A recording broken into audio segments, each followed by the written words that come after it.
Test, test, test.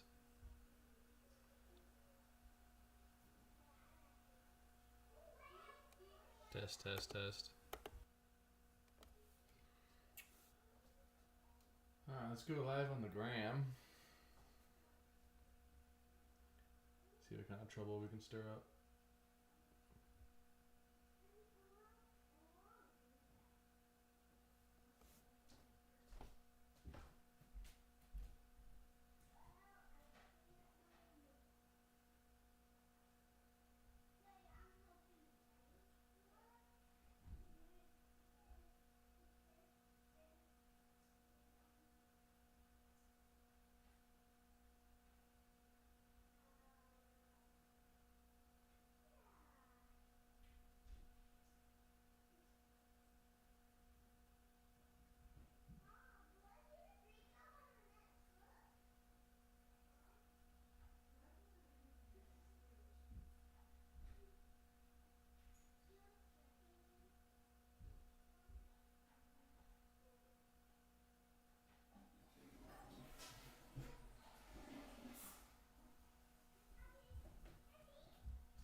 Alright, where are we at here?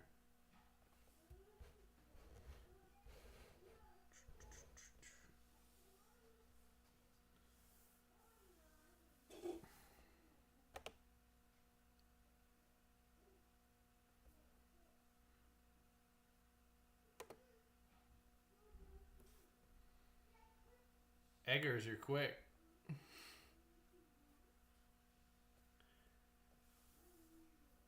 Very quick. Alright, let's make sure.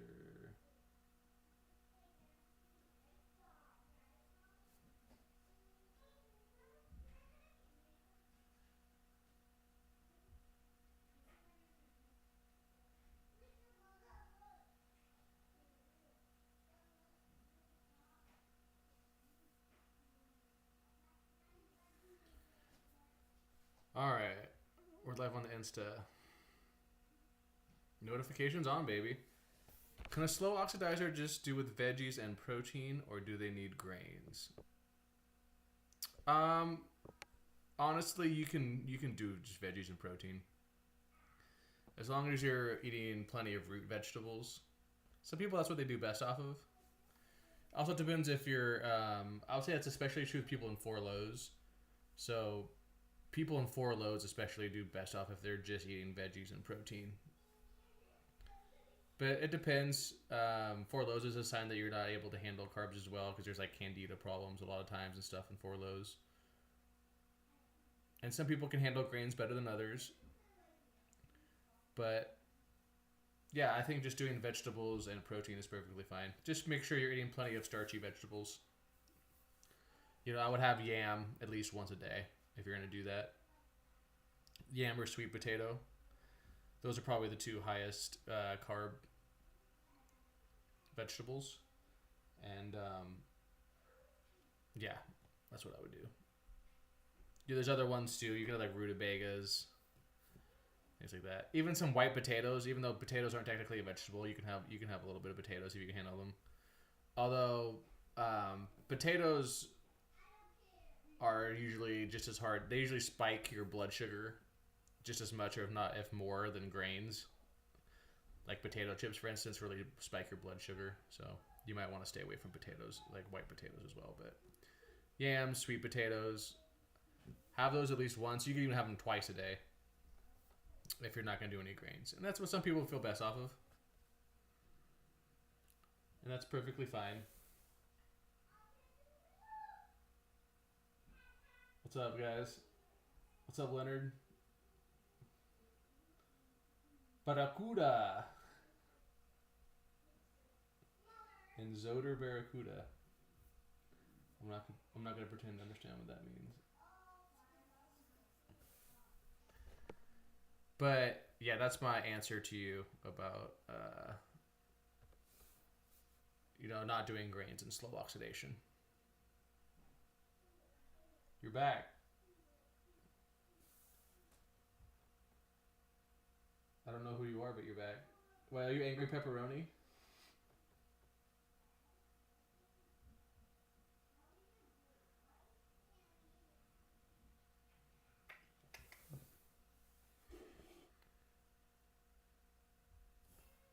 Yeah, you're welcome, Eggers.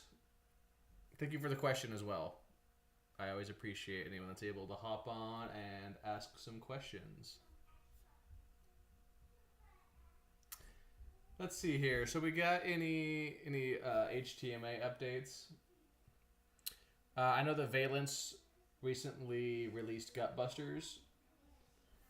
It's not one that Gutbusters isn't one that I am planning on including in most programs as a default. Okay, so I'm kind of treating it like Nerve Calm or some of the other Valence supplements. You have to realize that to a certain extent, we want to keep the amount of supplements that we're giving people still like below 10, I would say. The less the better. It just, the more supplements you add, the harder it is for people to keep track of them, the harder it is, it's more expensive. It's just harder to swallow that many supplements. So Gutbusters personally isn't one that I'm going to recommend as a default one anytime soon. From my understanding, it is more like a probiotic.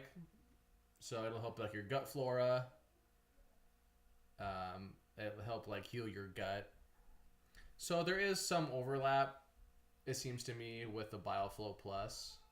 So for now, I'm just going to keep recommending BioFlow Plus as the default. And then if I think someone could really, if they have like bad candida problems maybe, or I think they could really benefit from the Gutbusters, I'll tell people they might want to add it to their program. Kind of like Nerve Calm. I don't recommend Nerve Calm to everyone, but especially if people that are in sympathetic dominance or they're in fast oxidation. And hello, Don Martinez. You have any questions? Okay, we're back. Sometimes back here the Wi-Fi tends to degrade once in a while.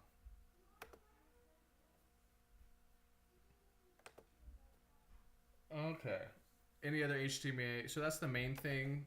The Gutbusters from Valence. That's a good update. So from my understanding, the next couple things they're going to be releasing soon is a replacement for SPF formula. So the current fast oxidizer from Valence, it replaces Stress Pack. So it's only for fast oxidizers with a high NAK ratio. It's important that you know that. But they are coming out with one for people that have a high NAK ratio and they're also in fast oxidation, which admittedly is not very common in today's world. The vast majority of fast oxidizers have a low NAK ratio. I would say fast oxidation with a high NAK ratio is definitely less than 5% of the population. Probably somewhere, which might be less than 1%. More and more people, most people are in slow oxidation with calcium shell or something like that. More and more people are in 4 lows. And the people that are in fast oxidation are usually going to be in fast oxidation with a low NAK ratio. So I'd honestly say probably less than 1% of the modern population is in the Western world is in fast oxidation with a high NAK ratio. It might be around 1%. It's definitely less than 5%. So, and Valence is pretty smart, so I'm pretty sure that's why that they haven't put that one out yet compared to the other ones, because they know that not as many people need it. And of course, the one from Endomit's not bad. People still use the one from Endomit, and they get pretty good results from the SPF formula. Especially, you're taking and especially if you're taking zinc, so you're getting a lot of the same effects that you would with that you would.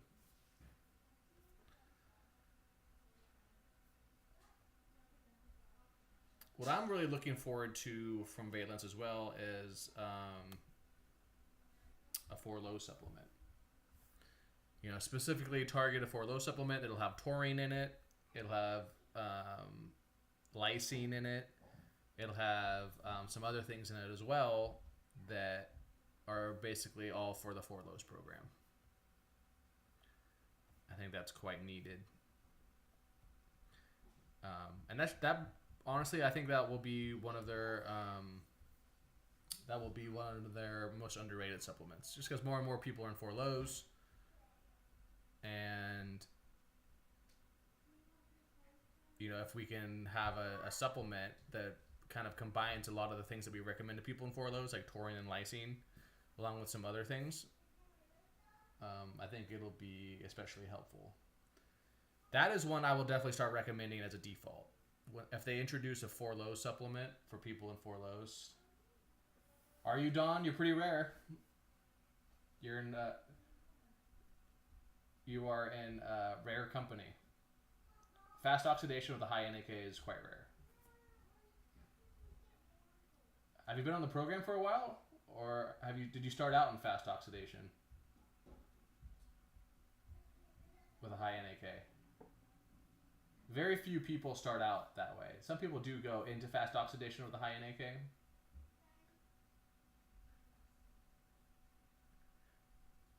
You know, I kind of think that the end goal of the program, you could say, is to move people into mild fast oxidation with a mildly high NAK.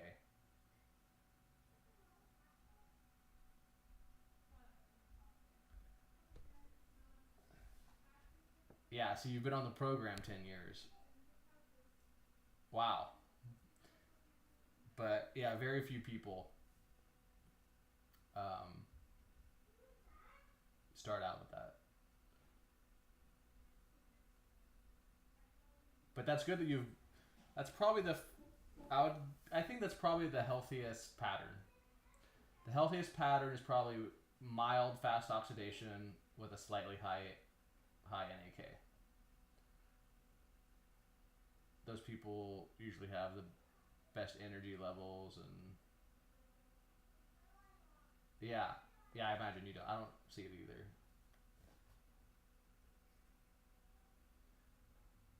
But you will notice, like yourself, if people stay on the program, that becomes more common. But usually people, you know, they'll start out in like slow oxidation or something like that.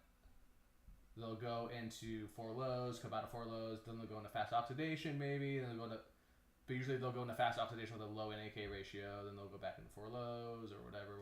And then, yeah, if they've been on the program for a long time, then you can usually get them to fast oxidation with a high NAK. But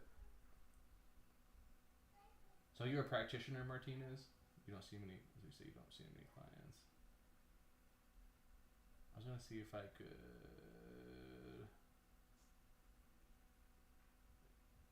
go to is it possible to go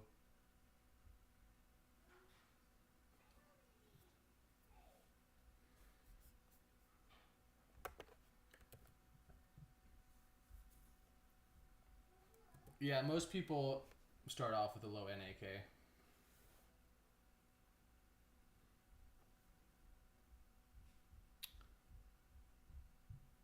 Let's see here. Oh, Valence is coming out with a binder too. So that should be exciting. You know, some people, like I've told you guys, I've come around on binders. Some people do need a binder, especially when the detox is bad.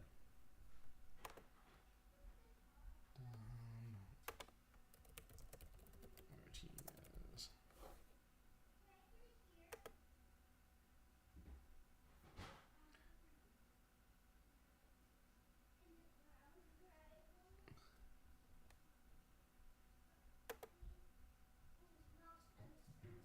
So you're a practitioner, Don?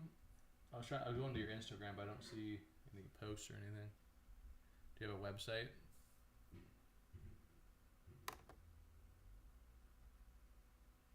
I was trying to see if you had a website or something.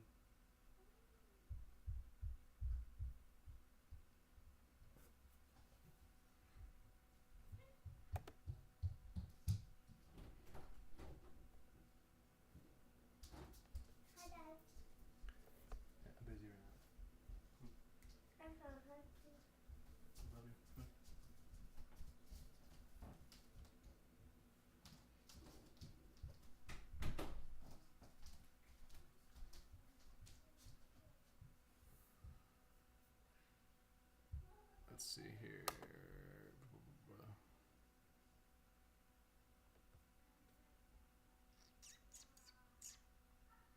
I'll see what they're going to call the binder.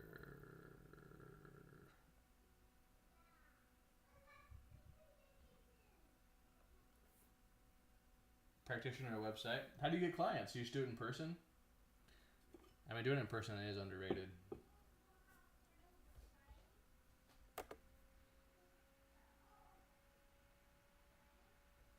Let's see if I can find what the binder is going to be called. Oh, I think it's called BioGuard.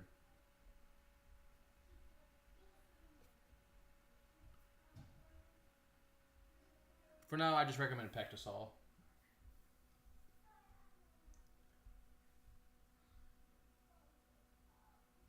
Well, that's good that you're getting 8 hours of sleep, Barracuda. I just feel tired like I didn't get rest. You might need more. You know, most people, honestly, on a program, especially in the beginning, they do best off more than 8 hours. I recommend more like 9 hours. Some people even do best off of like 10. Don't be afraid to sleep 9 hours.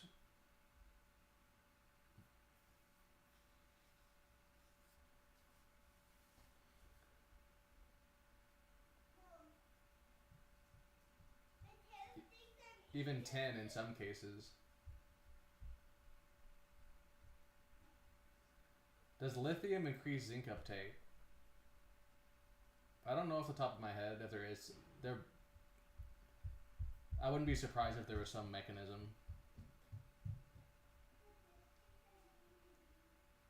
Yeah, go bed a little bit earlier. See if you can get 9 hours of sleep, honestly. Especially when I first started my program, I would sleep 9, 10 hours all the time. Even now, I'm going to be honest, I also work pretty hard physically. Like especially just doing work around my property, sometimes like splitting wood.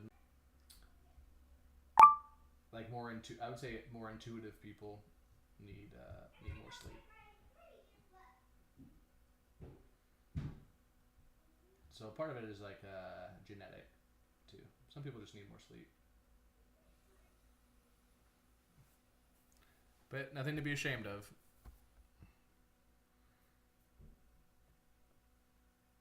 You know what I mean?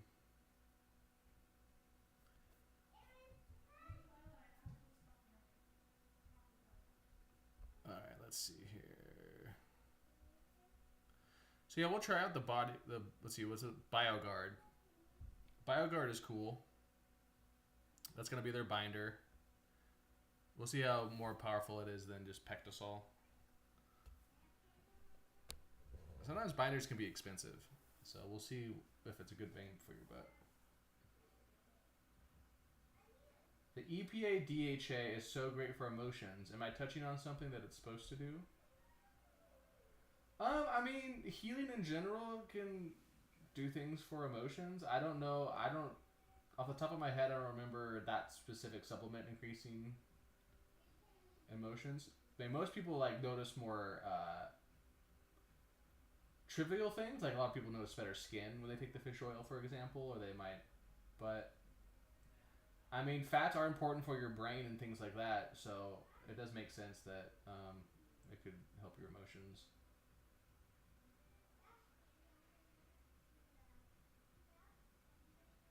But that's great to hear. Sometimes those simple supplements, people get a huge benefit, and they notice a lot from the beginning. Like kelp's another one.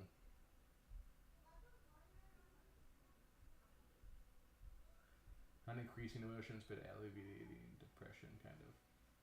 That's good. Yeah. I mean, those fats are needed to produce cholesterol and to make your brain function properly and stuff. So it's not surprising that it's helped creating detachment.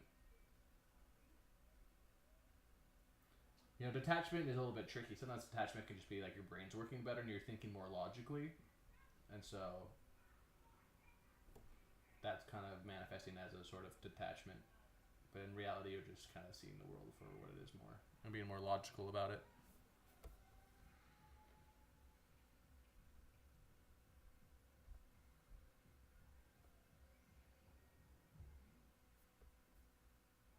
see, we're back on the YouTube.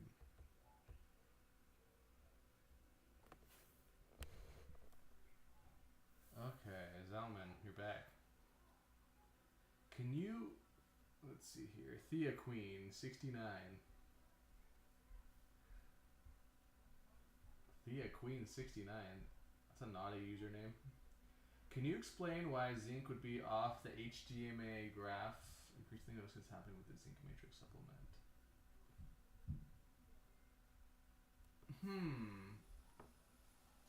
So you're noticing that when people take the zinc matrix, they're having sky-high HTMAs? That's not something I've observed yet with people taking zinc matrix.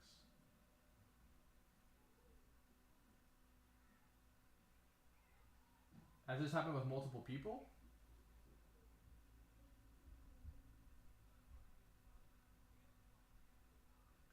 It might just be a coincidence. I mean, it's possible it's pushing out a less preferred form of zinc.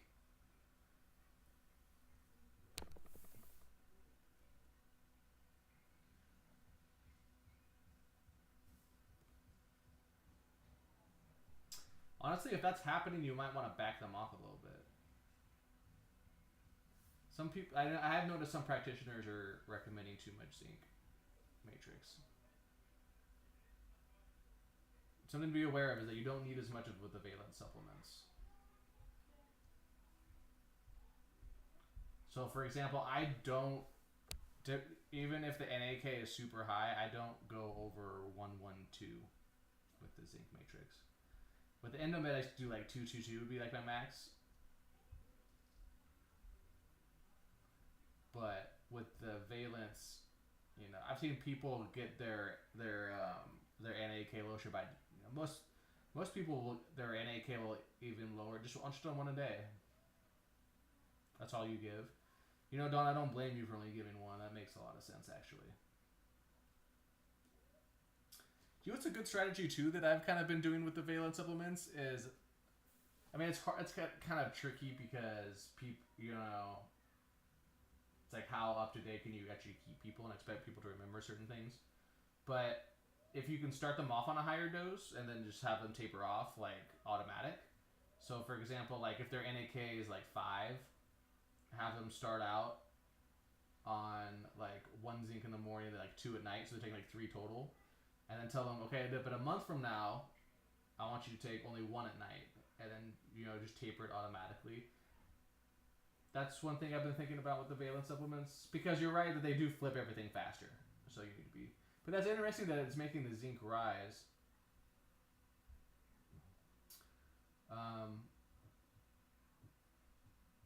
Yeah, maybe they're pushing out a bio-unavailable form of zinc.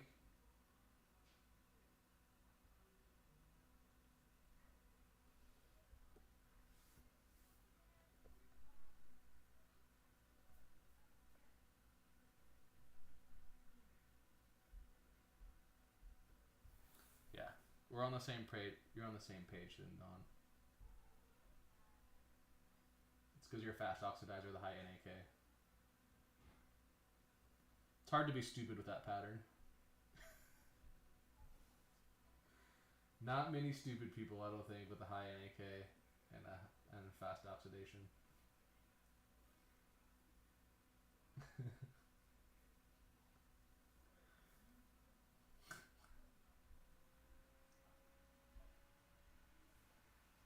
Yeah, but if you're only giving them like 1 a day and then it's still high, I wouldn't. It's not that something I'd be worried about. They're probably just pushing it out. I might ask the valence guys as well. Maybe I'll ask Lewis. Although I don't know how many clients he's working with currently, but I haven't noticed that in my own practice yet. So it could be a coincidence, and they were both using zinc, like a zinc shampoo.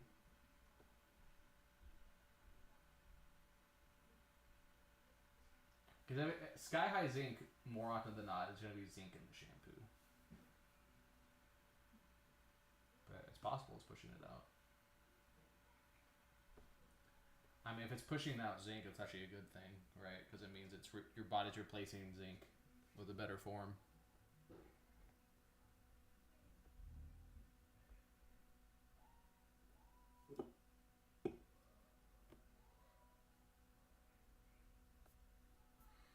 Let's hop over to the YouTube. My body feels like it's on the purge of parasites and biofilm. I have to do a flush every couple hours because it builds up. It's so annoying, but I guess that's what it seems to happen. What kind of purge? I'm talking about like a coffee enema?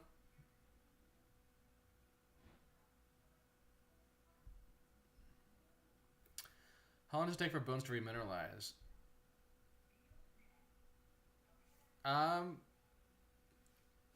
With the CalMag fusion, it's, you know, and the diet, you know, it starts to happen right away.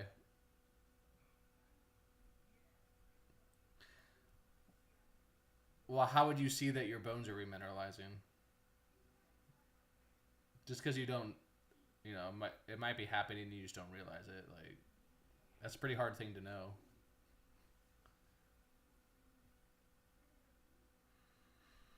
Are you taking the Bioflow Pus, Zelman? Captain Coins.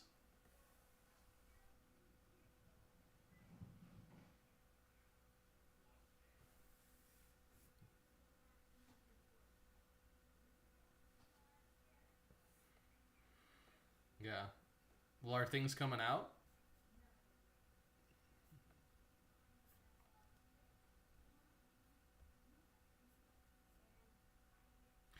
Yeah, even if you stop taking it, stuff will keep coming out.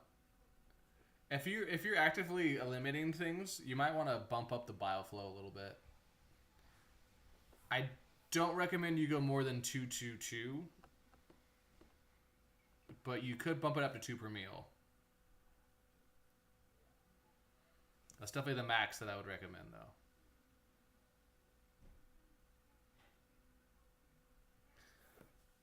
But and the BioFlow Plus is one of the more expensive supplements.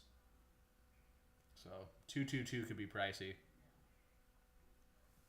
Why? Just to nuke it, just to make it happen faster.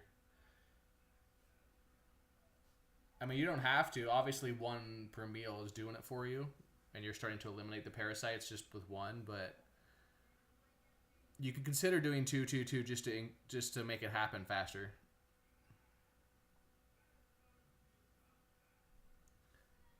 If you know.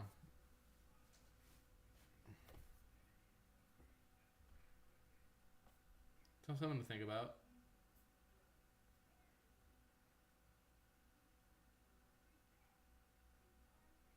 No, they did not. There's still ginseng in it.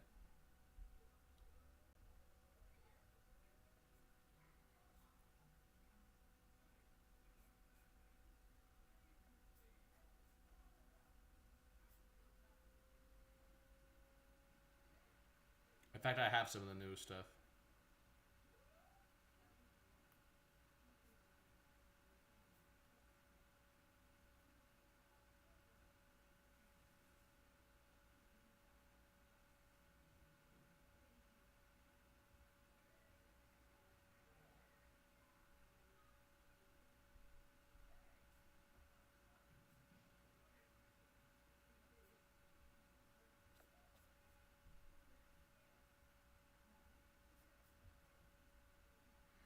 I think the main change with the new BioFlow is they put more Tudka in it.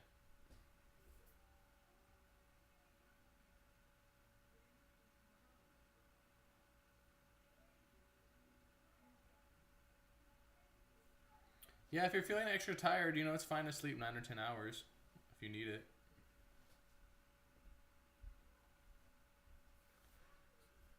But yeah, maybe bump up the BioFlow for a little bit. See if you can get those parasites to come out even faster. Yeah, nah.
All right, guys, that's probably gonna wrap it up for now. Let's see any more. I'll probably go live again this week. All right, guys. Thank you for all the questions. Thank you for everyone that tuned in. All right, bye-bye.